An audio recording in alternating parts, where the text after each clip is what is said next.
What's up, Ragin Nation? How's it going? This is Alex here, and you're watching the Road to TF5. This is just web series. We're talking about Transformers 5. This is episode number 44. And before I begin this episode, we got to do a couple of happy birthday shoutouts. Happy belated birthday and happy early birthday to Two-Faced, aka Jamie, Harry Roy, Hydrolix, Chelsea Sarte, and Danny Good. Happy birthday to y'all. Hope you had a good one, and thank you for your support at the Ragin Nation. Now, we got to talk about what's going on over at Transformers 5 because the production is happening. They're going to start filming in June, I think, because, well, I wouldn't think that they would be filming in May because, well, May is next week, and we haven't even heard any real major news. We have read about some casting news, not official, but The Wrap reported last week that Isabella Moner will be cast in Transformers 5 in a supporting role. Now, her role is quite interesting, and I'm going to follow up on that in just a second. Now, the one thing about this report is that it came from The Wrap, and The Wrap is a pretty reliable source when it comes to information of this sort. And, well, they have another report to make. While not 100% official, this is still pretty solid news, in my opinion, and that is Jarryd Carmichael in talks to join Mark Wahlberg in Transformers 5. Now, Jarryd Carmichael, comedian, he has his own show on NBC. It's a sitcom called The Carmichael Show.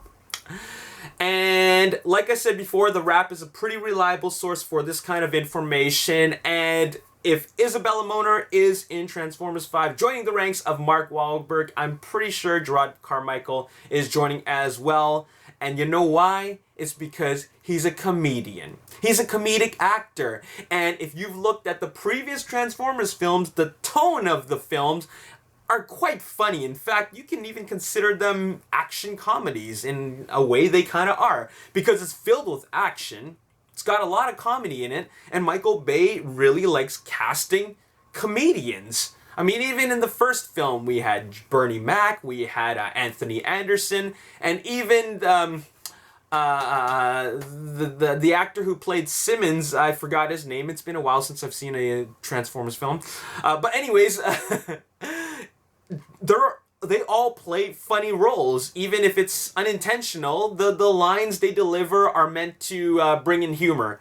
And if Jarryd Carmichael is cast, I wouldn't be surprised because, well, he's a comedian, and this is Michael Bay's live-action Transformers universe, and it's kind of a thing now to have humor in these films. And I'm just going to throw in my 2 cents here, and that is, I'm kind of tired of the humor thing. I'm kind of tired of seeing a lot of comedic actors in this film. I'm just not surprised at this casting choice. While it's not 100% official, it is still coming from a pretty reliable source, and like I said, I'm not surprised if this really happens.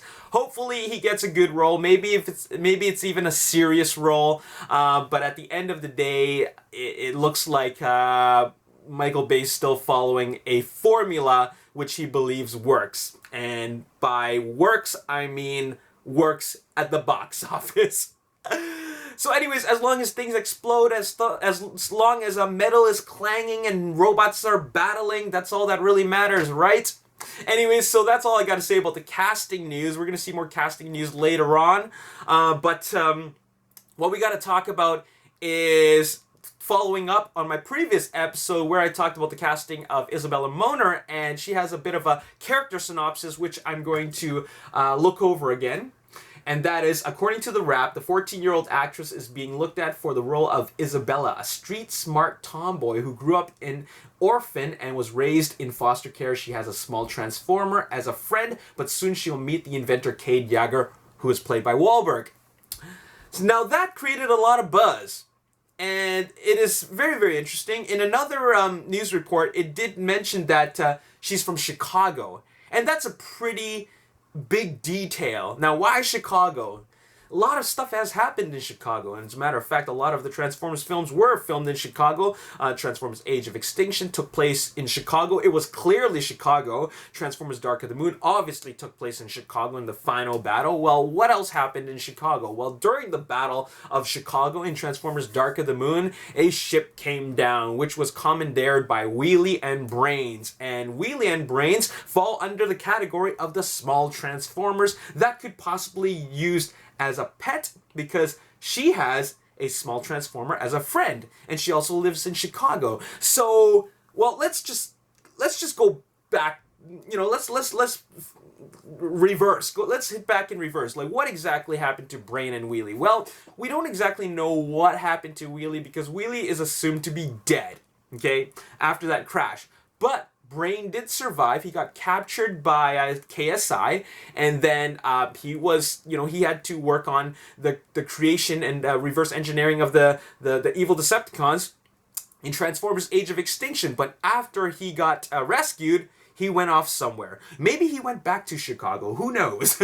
But as for Wheelie, his remains remain in Chicago if he is assumed to be dead, or if he even survived, I'm pretty sure he stayed in Chicago. So, this piece of news, or rather this character synopsis, like I said before, created a bit of buzz. If you look back at the comments in my previous episode, a lot of people were hoping that Wheelie was back. They want Wheelie to come back. And I'm really, really surprised at this. Now, I actually felt that Wheelie served a big purpose. His character had a great purpose in Transformers Dark of the Moon, but I never really cared for his character in Transformers Revenge of the Fallen. A lot of people felt the same way because you know, it was a kind of a goofy character that, while he did provide information about the whereabouts of Jetfire and the ancient ones. I forgot what they really called. It's been a while since I saw Revenge of the Fallen. But other than that, I think a lot of people couldn't get over the fact that he was like totally like a mini Joe Pesci Decepticon.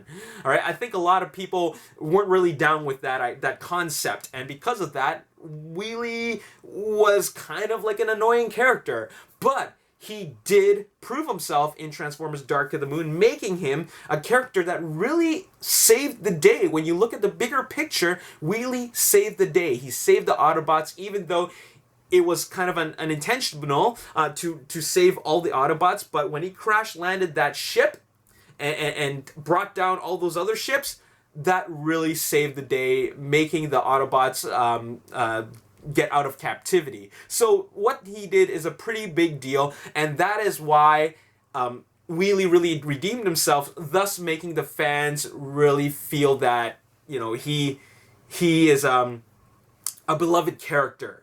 You know, he served the purpose. He wasn't just there as fodder and comic relief. He really served a purpose, and he was less annoying compared to the way he was in Revenge of the Fallen. So, small Transformer as a friend for Isabella Moner's character could mean one of three characters. Brains, if he made his way back to Chicago. Wheelie, if he did in fact survive the crash. Or an all-new character. With either A, a brand new original name, or B, a character that we know of from an iteration of Transformers, whether it be G1, Robots in Disguise, Beast Wars, or whatever. So that's what could possibly happen. If they brought back Wheelie, I wouldn't be surprised, mainly because they brought back Brains in Age of Extinction. I only thought Optimus and Bumblebee were supposed to come back, but they brought back Brains. So if they bring back Wheelie, it kind of evens it out. I wouldn't be surprised. In fact, I think that's kind of cool that they would bring him back. Maybe they're going to give him a bigger role this time. But if they bring back a brand new character, then they have a bit of work to do to establish his character, make us, the fans, love him, just like we love Wheelie, but maybe they're going to do a good job in making his character useful. And hopefully he's going to have a really cool alt mode so that he is a Transformer, as opposed to just, you know, a small robot that talks. So anyways, that's all I gotta say in this video. I was really just pondering about the idea of this small Transformer who is going to be the sidekick and friend of Isabella Moner's character, and it could be any character. It could be Wheelie, which is a good possibility. It could be Brains if Brains went back to Chicago, or it could be an all-new character. What would you like to see? Let me know in the comments section below.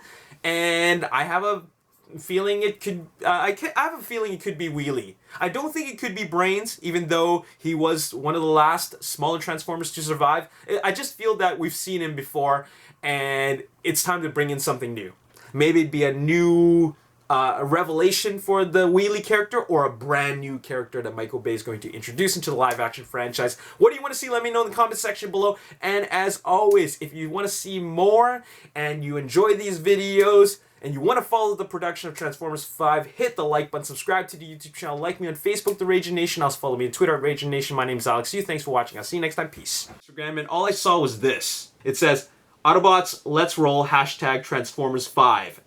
And what? Okay, now